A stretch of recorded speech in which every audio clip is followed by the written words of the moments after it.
Apply 2 coats of white Genius Special, which is a very important primer for Caravaggio. It should be diluted correctly.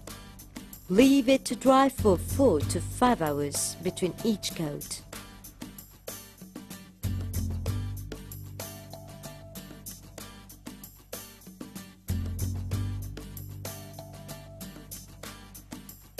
Apply 1 coat of Caravaggio with a special professional Caravaggio plastic trowel. Leave it to dry for about 6 to 8 hours between each coat.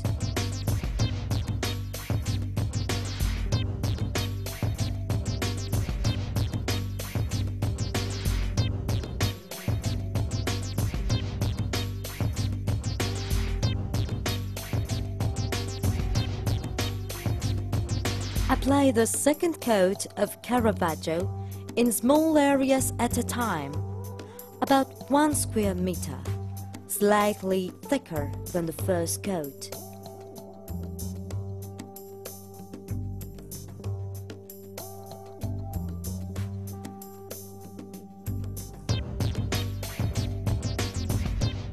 Straight away, level the surface in circular directions using the special red Broccato trowel.